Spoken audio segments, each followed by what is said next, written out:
Ever wonder what happens when your own kid decides the best medical intervention for whatever's wrong with you is hiring someone to beat you with produce for 4 hours straight? Geetamma was 55 years old, living in Karnataka, India, just existing like the rest of us, probably dealing with whatever 55-year-old problems people deal with, when her son Sanjay noticed something was off about her behavior. Now, when most people notice their mother is acting strangely, they think, maybe she's stressed, maybe she's sick, maybe we should see a doctor. But Sanjay looked at his mother and thought, yeah, that's definitely a demon.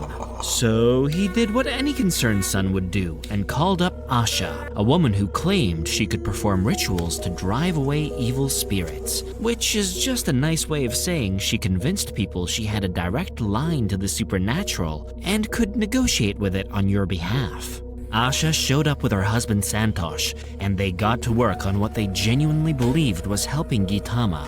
The whole thing was recorded on camera, which means we have a permanent document of exactly what driving away spirits looked like in practice. Geetamma sitting on the floor, hair hanging loose and messy, looking barely conscious, like her brain had already checked out of whatever was happening to her body. Asha starts with a lemon, you know, the citrus fruit you normally put in tea, and rotates it around Geetamma's head in some kind of ritual gesture. Makes her smell it like it's supposed to do something spiritual, then just smacks her in the head with it. Then she splits the lemon in half and slaps both pieces into Geetamma's hair, rubbing and smashing the fruit into her scalp, because apparently the demon's weakness was vitamin C or something. But that's just the warm-up, the appetizer before the main course of violence. Asha grabs Geetamma by the hair, yanks her head around like she's handling an object instead of a person, and slaps her 4 times across the face, hard enough that Geetamma collapses on the floor. You'd think that's where it stops, right? Nope. Asha picks up a stick and starts beating her repeatedly, while Geetamma's on the ground trying to protect herself with her hands, doing that thing where your body instinctively tries to shield itself from harm, even when your brain's too far gone to coordinate an actual defense. The beating that started at 9:30 p.m. didn't stop until 1 a.m. Which means for 3.5 hours, this woman was getting hit with a stick by someone her son paid to help her while he watched, because the demon needed to be convinced to leave, obviously. Geetamma stopped being a living person somewhere during those hours and transitioned into a corpse with internal injuries that her body just couldn't survive. Want to know what happens when your church friends decide the solution to your marital problems is screaming at the supposed demon inside you for 8 hours straight? Spoiler alert, it doesn't fix the marriage. Michael Taylor was a butcher in Ossett, England, which is one of those jobs where you spend all day separating muscle from bone. So you get really good at understanding anatomy, whether you want to or not. Not so subtle foreshadowing for what's to come. In 1974, he joined a Christian fellowship group.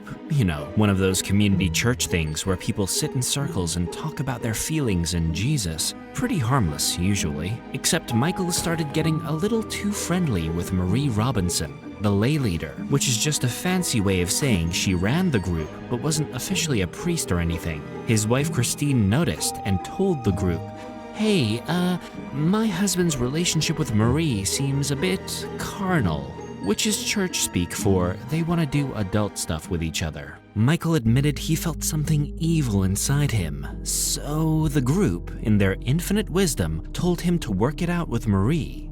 Alone. In a bedroom. Yeah, great plan. Inside the room, he just, let's just say, made a move on Marie, and she rejected him. Ouch. When they came out, Marie told everyone what had just happened, including Michael's wife, who was sitting right there. Embarrassing. Michael, of course, lost it and started screaming at Marie. She screamed back, and suddenly this church group had front row seats to a full psychological meltdown. Over the next few weeks, Michael's behavior went from awkward guy with a crush to something is very wrong with this person. He couldn't focus, started lashing out randomly, acting like his brain had been replaced with something that didn't quite understand how humans are supposed to function. The church decided the obvious solution was an exorcism. because apparently maybe get therapy wasn't on the table. October 5th, 1974, they brought him to St. Thomas Church. The vicar, Peter Vincent, who apparently specialized in deliverance, which is just the polite term for casting out demons, teamed up with a Methodist minister named Raymond Smith. They spent the entire night, 8 hours, screaming at the demons they believed were living inside Michael's body. Not metaphorical demons like trauma or mental illness. Actual demons with names, 43 of them specifically. Demons of incest, bestiality, blasphemy, lewdness, the whole collection. They restrained him, burned his wooden cross because it was tainted, and they beat him, like a lot, and they kept going until sunrise. By morning, exhausted, they believed they'd successfully evicted 40 demons. Just 3 left, they said. Insanity, murder, and violence. The mild ones. But they were tired, so they sent Michael and Christine home anyway.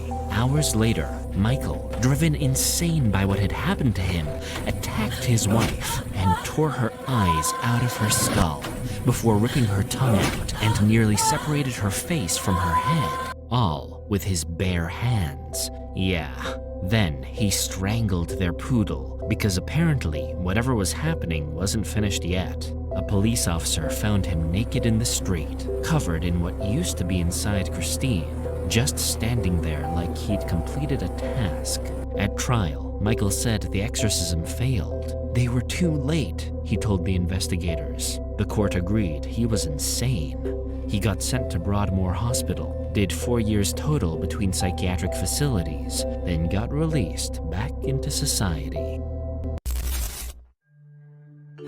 Imagine starving to death while people throw holy water at you and recite Latin prayers for 10 months straight. That's basically what happened to Annalisa Michel in Germany, 1975. And honestly, the wildest part isn't even the dying part. See, Annalisa was 16 when she got epilepsy, the kind that makes your brain misfire in the temporal lobe. That's the bit of your brain that handles memory and emotion, and sometimes makes you see things that aren't there. She also had what doctors back then called manic depression, which today we just call bipolar disorder, as in your brain can't decide if you're the saddest person alive, or if you should maybe fight God. She'd been on psychiatric meds for 5 years. The medical folks tried more pills, different pills, stronger pills.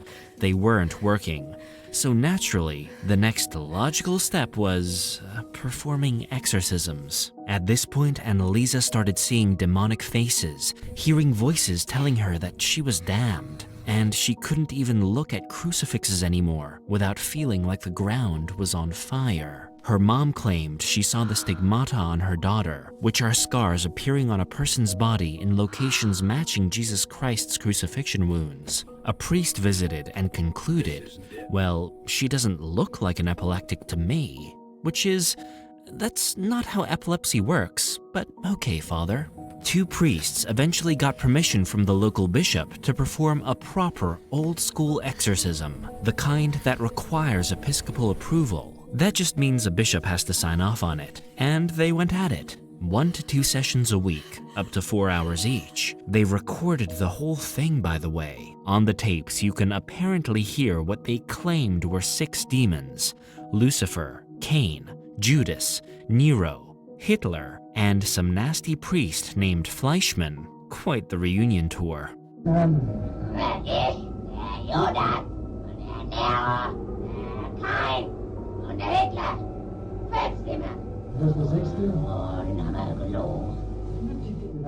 During the sessions, Annalisa would scream, growl, curse in voices the priests claimed weren't hers. She'd kneel repeatedly, hundreds of times, until both kneecaps shattered. The priests would recite prayers in Latin for hours while she thrashed and deteriorated. Between sessions, she'd injure herself, refuse food, drink her own urine, and eat insects off the floor. Just trying her best to exist, really. Her weight dropped from a healthy young woman to 66 pounds of animated suffering, all while 2 men with Bibles insisted they were saving her soul. July 1st, 1976, after a total of 67 exorcisms, Annalisa Michelle's body finally gave up on the whole being alive thing. The autopsy said malnutrition and dehydration, but the court said negligent homicide and gave her parents and the 2 priests suspended sentences. The bishop who approved it all, yeah, he knew he'd be in trouble, so he didn't show up to testify. The mother said years later that she had no regrets because she'd seen the sign of Christ on her daughter's hands.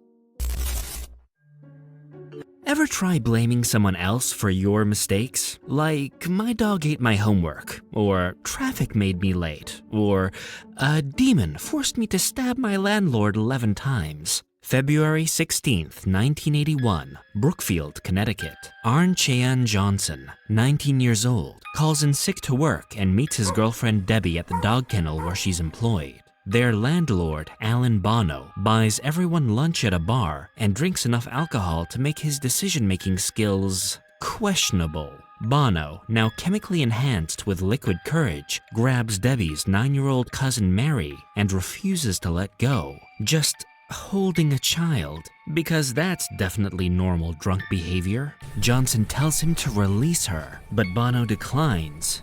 Then Johnson starts growling, not metaphorically, literally growling, like an animal whose vocal cords forgot they belonged to a human.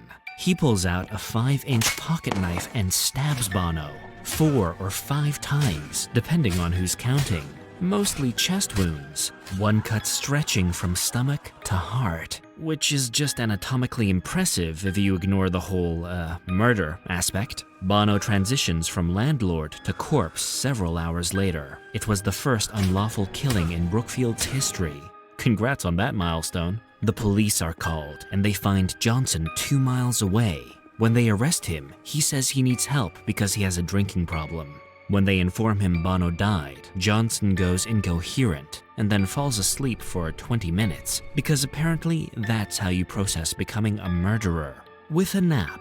But here's the thing, Johnson had an excuse, a really creative one. See, 3 months earlier, Debbie's 11-year-old brother, David, started seeing an old man at a rental property the family was cleaning. The old man appeared as a demonic beast, muttered Latin, threatened to steal David's soul. You know, standard real estate inspection stuff. David was horrified, and his night terrors would only get worse with time. Scratches appeared on his body. He'd growl, hiss, speak in voices that didn't belong to him, and recite passages from the Bible. The family called in demonologists Ed and Lorraine Warren. Yeah, the actual couple from the Conjuring movies. Because when your kid acts weird, obviously you need paranormal investigators, not psychiatrists. The Warrens declared David possessed, and multiple exorcisms followed. And during one of them, according to everyone present, Arn Johnson invited the demon to possess him instead, to save David. Very heroic, and very convenient for what happened next. October 28th, 1981, Johnson's trial begins. His lawyer tries entering a plea of not guilty by virtue of demonic possession. The judge, Robert Callahan, rejects it immediately and says such a defense could never be proven, would be irrelative and unscientific, which is just fancy lawyer talk for absolutely not. Are you kidding me? The jury deliberates 15 hours and convicts Johnson of first-degree manslaughter. He gets 10 to 20 years, but serves only 5. The Warrens, they get a book deal, and a movie, and lecture tours. They promised the family they'd make millions, but only ended up giving them $2,000. Years later, David's brother Carl says the whole possession story was a hoax, and the Warrens exploited his brother's mental illness for profit. David was just a troubled kid who needed actual medical help, not exorcisms.